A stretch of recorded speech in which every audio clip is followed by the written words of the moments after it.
नमस्कार विद्यार्थी मित्रांनो, मी निलेश एकाडे तुमच्या ॲग्री अड्डा या यूट्यूब चॅनलवर स्वागत करतो। यापूर्वीचा जो काही करंट अफेअरचा व्हिडिओ तुम्ही बघितला 2024च्या 15 प्रश्नांचे विश्लेषण आपण त्याच्यात केलेलं आहे। आज आपण 2023 चा पेपर बघणार आहोत। 2023 च्या पेपरमध्ये 15 क्वेश्चन जे काय आले होते करंट अफेअरचे ते कशा संबंधी आले होते आणि त्याच्यानुसार मग आपल्याला अभ्यास कसा करता येईल परिक्रमा मॅगझिन मधून किंवा सिम्प्लिफाइड पब्लिकेशनच्या त्रैमासिक मधून ते आपण बघणार आहोत। ओके ना। आता आपण 23 चा पेपर बघूया। 23 ला जे काही 15 प्रश्न आले होते त्यातला पहिला प्रश्न जो होता तो पहिला प्रश्न होता भारतातल्या पहिल्या सोन्याच्या एटीएमचे उद्घाटन कोणत्या शहरात करण्यात आले। आता भारतामध्ये, जगामध्ये, महाराष्ट्रामध्ये ओके ना, तिन्ही गोष्टी लक्षात ठेवा। भारत असेल, जग असेल, आपला महाराष्ट्र असेल, यामध्ये पहिल्यांदा जर कुठली घटना घडली असेल तर त्यावर प्रश्न हमखास हा करंट अफेअर मध्ये विचारला जातो। तर याच्यामध्ये पहिलं सोन्याचं एटीएम आहे आणि ते कुठल्या शहरात झालं तो प्रश्न विचारला जातो। आता भारतामध्ये कुठल्या शहरात झालं असा प्रश्न विचारला जाऊ शकतो, कुठल्या राज्यात झालं असा पण प्रश्न विचारला जाऊ शकतो आणि महाराष्ट्रात एखादी घटना झाली तर तो कुठल्या जिल्ह्यात झालं असा पण प्रश्न विचारला जाऊ शकतो। म्हणून प्रथम घटना ज्या असतात, प्रथम घडलेल्या ज्या काही घटना असतात किंवा प्रथम एखादी गोष्ट झाली किंवा प्रथम एखाद्या गोष्टीचं उद्घाटन झालं तर त्या गोष्टीचं तुम्हाला लक्षात ठेवायचं असते। करंट अफेअर ज्यावेळेस तुम्ही वाचा आता यानंतर परिक्रमा असेल किंवा सिम्प्लिफाइड, तर त्यामध्ये प्रथम गोष्ट ज्या गोष्टी घडलेल्या आहेत, प्रथम राज्य कुठला आहे, प्रथम देश कुठला आहे, जगामधल्या कुठल्या देशामध्ये पहिल्यांदा घडलं, भारतामध्ये कुठल्या राज्यामध्ये पहिल्यांदा घडलं, कुठल्या शहरामध्ये घडलं आणि आपल्या राज्यामधल्या कुठल्या जिल्ह्यामध्ये घडलं, या गोष्टी तुम्हाला ध्यानात ठेवायचं आहे। तर आपण इथं आता काय लिहायचं आहे, आपण आता पुढचा हे ना, आता हा 2023 चा पेपर पाहतोय, करंट अफेअर याच्यातलं पाहतोय। आता प्रथम शहर विचारलं आहे की बाबा एटीएम जे आहे गोल्ड एटीएम त्याचं प्रथम उद्घाटन कुठल्या शहरात झालं ते प्रश्न विचारला आहे, असं तुम्हाला लक्षात ठेवायचं आहे। पुढचा प्रश्न आहे खालीलपैकी कुणाला राजीव गांधी खेलरत्न पुरस्काराने सन्मानित करण्यात आलेला आहे। म्हणजे आपल्याला आता काय करायचंय, राजीव गांधी खेलरत्न पुरस्कार दरवर्षी कुणाला मिळाला जातो, कुणाला दिला जातो हा प्रश्न मात्र तुम्हाला लक्षात ठेवावा लागेल। ओके ना। त्याच्यामुळे इथं आता लिहून घ्यायचं की बाबा राजीव गांधी खेलरत्न पुरस्कार जो आहे तो मला लक्षात ठेवायचा आहे, तो कोणाला मिळाला आहे ना। आता याच्यानंतर अभ्यास करताना ज्यावेळेस तुम्ही पुरस्कार वाचाल तर पुरस्कारामध्ये ज्यावेळेस राजीव गांधी खेलरत्न पुरस्कार क्रीडामधला जो काही पुरस्कार आहे त्यावेळेस तो तुम्हाला लक्षात ठेवावं लागेल की बाबा या वर्षीचा कोणाला मिळाला। ज्यावेळेस 25 ची तुम्ही 9 नोव्हेंबरला परीक्षा देणार आहात तर त्यावेळेस तुम्हाला खेलरत्न राजीव गांधी पुरस्कार कोणाला मिळाला हा प्रश्न येऊ शकतो, तो तुम्हाला ध्यानात ठेवावा लागेल। ओके, कुणाला मिळाला, कधी स्थापन झालाय ते पुरस्कार, कधी सुरुवात झाली, त्या पुरस्काराची रक्कम काय आहे, आणखीन काय स्वरूप काय आहे, कुणाला मिळाला, प्रथम महिला कुणी असेल किंवा एखाद्या प्रथम तृतीय लिंग पुरुषाला मिळाला असेल तर तशा गोष्टी तुम्हाला विचारल्या जाऊ शकतात। आपण आता पुढे जाऊया, पुढचा प्रश्न घेऊया। ओके, 2020 मधील लॉकडाऊन दरम्यान कृषी व शेतकरी कल्याण मंत्रालयाने, आता इथे ऑलरेडी दिलेलं आहे, कृषी व शेतकरी कल्याण मंत्रालयाने कृषी उत्पादनाच्या सुलभतेसाठी कुठलं मोबाईल ऍप्लिकेशन सुरू केलेलं आहे। आता इथं ऑलरेडी मंत्रालय दिलंय तर त्यांनी कुठलं ऍप्लिकेशन सुरू असं केलं आहे असा प्रश्न विचारलेला आहे। म्हणजे महत्त्वाचे ऍप्लिकेशन जे काही असतात त्याच्यावरचे प्रश्न आपल्याला विचारले जाऊ शकतात। म्हणजे आणि त्याच्यात काय ध्यानात ठेवायचं, कुठल्या मंत्रालयाने ते ऍप्लिकेशन सुरू केलेलं आहे, ओके, त्या ऍप्लिकेशनचं नाव काय आहे, महत्त्वाचे ऍप्लिकेशन आपल्याला लक्षात ठेवावे लागणार आहेत। ओके, आणि त्याचं मंत्रालय कुठलं आहे याच्यावरून तुम्हाला अभ्यास करण्याची एक दिशा येईल। ज्यावेळेस तुम्ही चालू घडामोडीचं मॅगझिन वाचाल त्यावेळेस तुम्हाला लक्षात येईल की ऍप्लिकेशन आणि त्याचे मंत्रालय आपल्याला ध्यानात ठेवायचे आहेत। ओके, आता परत पद्मविभूषण पुरस्कारावरचा प्रश्न आहे। ओके ना, म्हणजे आपल्याला पद्मविभूषण पुरस्कार लक्षात ठेवायचा आहे। भारतामधले जे काही सर्वोच्च पुरस्कार आहेत, भारतरत्न आहे, पद्मविभूषण आहे, पद्मभूषण आहे, पद्मश्री आहे, हे जे काही पुरस्कार आहेत, नागरी पुरस्कार सर्वोच्च आपण त्यांना भारतरत्न म्हणतो, तर त्यामध्ये कुणाला मिळाला हे नाही विचारलं तर ऑलरेडी त्याच्यात दिलं की बाबा यांना मिळालाय, पण त्याचं क्षेत्र कुठलं आहे। तुम्हाला मगाशी आपण 24 चा जो काही व्हिडिओ बघितला त्याच्यात पण असं होतं की बाबा एखाद्या व्यक्ती दिलाय त्याचं क्षेत्र विचारतात। मी म्हटलंय तुम्हाला पुरस्कार असेल, त्यांचं निधन असेल, आणखीन काही गोष्टी घडल्या असतील त्या संबंधित तर त्यांचे क्षेत्र विचारतात। तर आता प्रभा अत्रे यांना पद्मविभूषण पुरस्कार मिळाला होता तर त्या कुठल्या क्षेत्रासंबंधी आहेत, त्या संगीतासंबंधी आहेत असा तो प्रश्न विचारला होता। ओके, म्हणजे आता तुम्हाला पद्मविभूषण पुरस्कारही ध्यानात ठेवायचा आहे आणि कुणाला मिळाला ते पण ध्यानात ठेवायचं आहे। ओके, आणि त्यांचं क्षेत्र काय आहे पद्मविभूषण पुरस्कार प्राप्ते त्यांचे क्षेत्र, ओके, असं ते ध्यानात ठेवावं लागेल. आणखीन काय एक ध्यानात ठेवा की त्यांचे राज्य पण विचारतात. आता हे आपल्या राज्यातले असल्यामुळे त्यांचं क्षेत्र विचारलेलं आहे, कधी कधी त्यांचे राज्य पण विचारतात. ओके, पुढं काय आहे, 2022 मध्ये जी काही अखिल भारतीय राज्यभाषा परिषद झाली म्हणते, तर ती यजमान शहर कुठलं होतं. तर ह्या ज्या काही परिषदा होतात वेगवेगळ्या संस्थेच्या संघटनेच्या, तर त्या परिषदेच्या संघटनेच्या परिषदा कुठल्या शहरात पार पडल्या असा पण तो प्रश्न असतो, ते तुम्हाला लक्षात ठेवायचं आहे. ओके, ते शहर ध्यानात ठेवायचं आहे.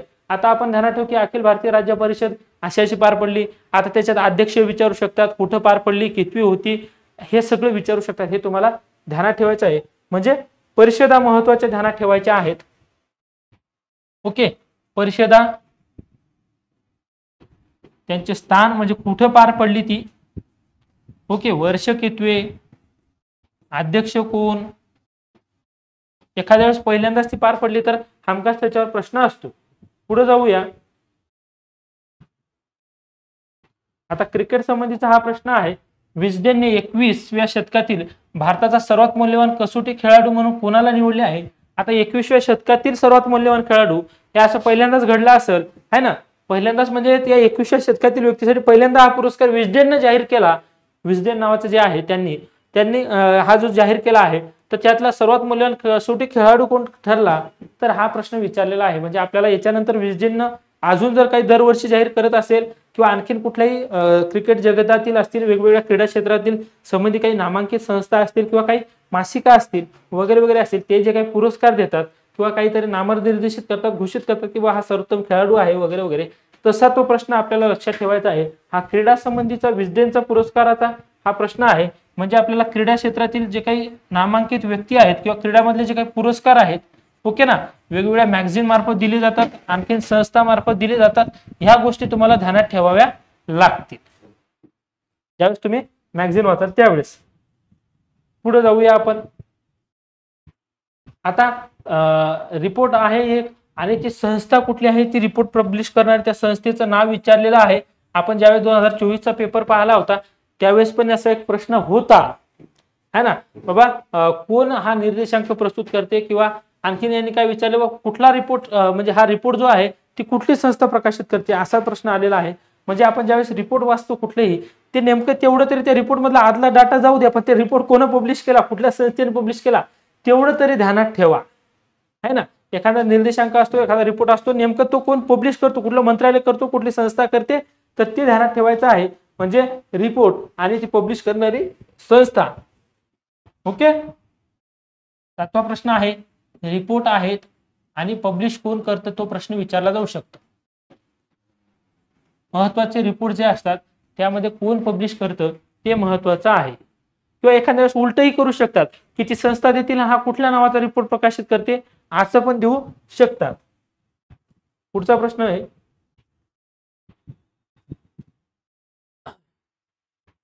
आता संस्थेसंबंधित हा प्रश्न आहे, कोणत्या संस्थेने आण्विक सुरक्षेवर उच्चस्तरीय किंवा मॉस्को संवाद, है ना, उच्चस्तरीय किंवा मॉस्को संवाद स्थापन केला आहे.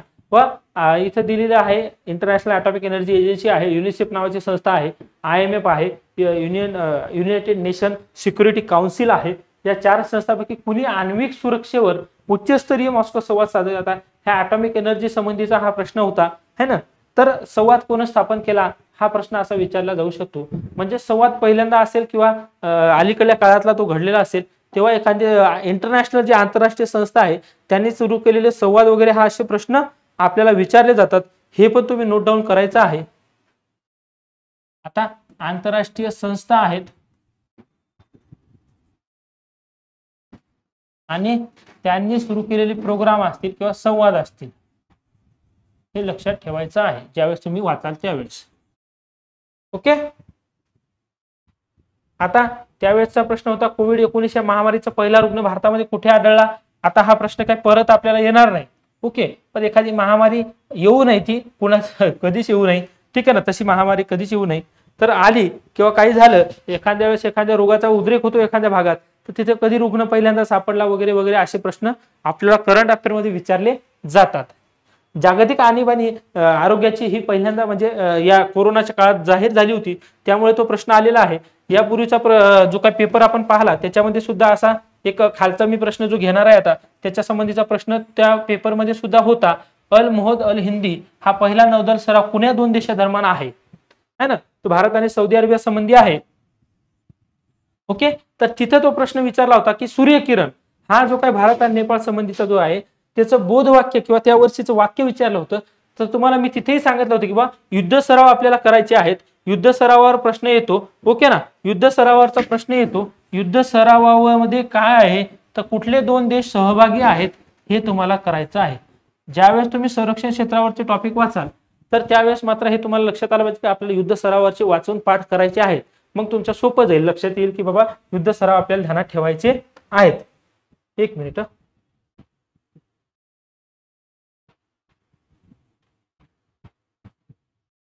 आपला आता 23चा पेपर चालू होता. एक मिनिट फक्त.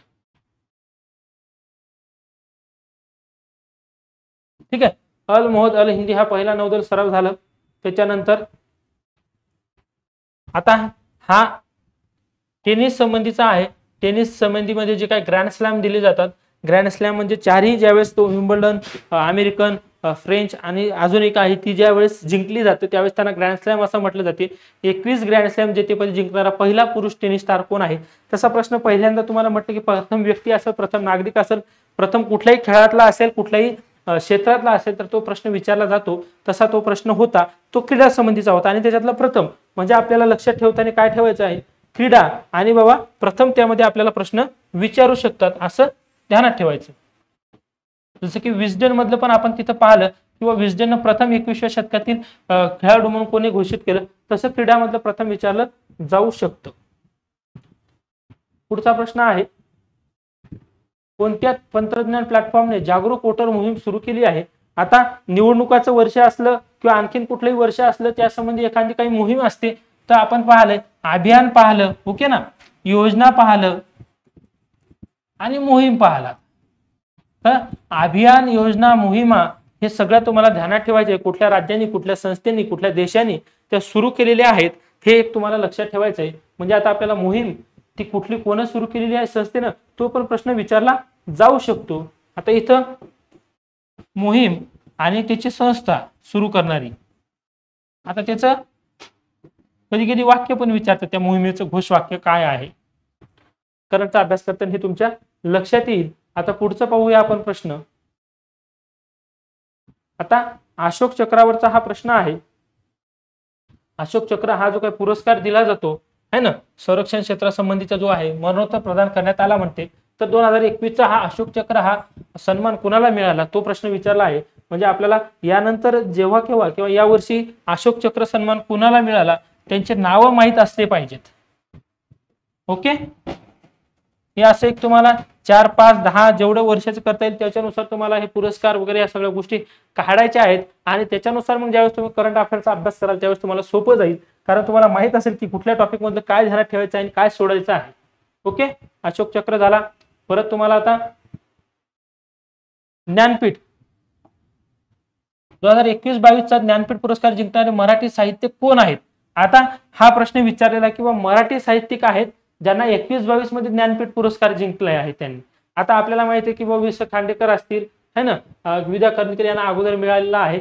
तर असा अलीकडचाच बाबा एखाद्या मराठी व्यक्तीने पुरस्कार जिंकला असेल तर तो पण प्रश्न असतो. आंतरराष्ट्रीय स्तरावरचा असो, राष्ट्रीय स्तरावरचा असो, जागतिक स्तरावरचा असो, राज्य स्तरावरचा असो, तो महाराष्ट्रीयन व्यक्तीनं जिंकला राष्ट्रीय स्तरावरचा आणि आंतरराष्ट्रीय स्तरावरचा तो प्रश्न विचारला जातो. इथं आपल्याला ज्ञानपीठ ध्यानात ठेवायचा आहे आणि महाराष्ट्रीयन व्यक्तीमुळे तो ध्यानात ठेवायचा आहे. इथं असं एक ध्यानात ठेवा की बाबा ज्ञानपीठ विचारला आहे आणि तो महाराष्ट्रीयन व्यक्तीने मिळवला आहे. मग आता याच्यावर तुम्हाला कसं ध्यानात ठेवायचं की बाबा महाराष्ट्रीयन व्यक्ती असो त्याने आंतरराष्ट्रीय स्तरावरचा, राष्ट्रीय स्तरावरचा जर एखादा पुरस्कार महत्वाचा जिंकला तर ते आपल्याला ध्यानात ठेवावं लागणार आहे. तसंच एखाद्या व्यक्तीनं, भारतीय व्यक्तीनं राष्ट्रीय नाही इंटरनॅशनल म्हणजे आंतरराष्ट्रीय स्तरावरचा जर पुरस्कार जिंकला असेल, प्रथमच तो जिंकला असेल तर तो सुद्धा व्यक्ती तुम्हाला ध्यानात ठेवायचा आहे. त्याच्याबद्दलची सगळी माहिती तुम्हाला काढायची आहे. ओके, पुढे जाऊया. आणि या 23 मधला हा शेवटचा प्रश्न होता की बाबा जागतिक तंबाखू विरोधी दिन जो असतो, ओके, जागतिक तंबाखू विरोधी दिन पुरस्कार 2022 साठीचा जागतिक आरोग्य संघटनेने कोणत्या भारतीय राज्याची निवड केली आहे? आता जागतिक तंबाखू विरोधी दिवस होता, त्याच्यामध्ये पुरस्कार दिला आणि त्यात भारतातल्या एखाद्या राज्याची निवड झाली, म्हणून हा प्रश्न महत्वाचा आहे. मी तुम्हाला म्हटले प्रथम राज्य, प्रथम देश, प्रथम जगातला कुठलाही देश असेल, आपल्या राज्यातला प्रथम जिल्हा असेल, एखाद्या गोष्टीसाठी त्याला पुरस्कार मिळाला तर ते तुम्हाला ध्यानात ठेवावे लागतील. असे तुम्हाला एक 3-4 वर्षाचे प्रश्न ज्यावेळेस तुम्ही अनालाइज कराल त्यावेळेस तुमच्या लक्षात येईल की चालू घडामोडीमधलं काय काय ध्यानात ठेवायचं असतं. ते तुम्ही परिक्रमा मॅगझिन जेव्हा वाचाल तेव्हा तुमच्या लगेच लक्षात येईल, अरे बाबा आपण हे वाचताना असं केलं होतं. आणि ज्यावेळेस तुम्ही परीक्षेची तयारी कराल किंवा त्या पुस्तकाचं वाचाल त्यावेळेस ही जी आपण काही नोट्स बनवलेली आहे छोटीशी, किंवा कुठल्या कुठल्या टॉपिकवर प्रश्न आलेले आहेत आणि काय विचारलेलं आहे ते तुमच्या जवळ ठेवाल तुम्ही, ठीक आहे ना, तर तुम्हाला एकदम इझी जाईल ती वाचायला. म्हणून सर्वांनी हे व्हिडिओ सर्वांनी पहा, सर्वांपर्यंत पोहोचवा, है ना. आणखीन तुम्हाला काही अडचणी असतील तर तुम्ही त्या कमेंट करू शकतात, लाईक करा, शेअर करा आणि सर्वांचे धन्यवाद.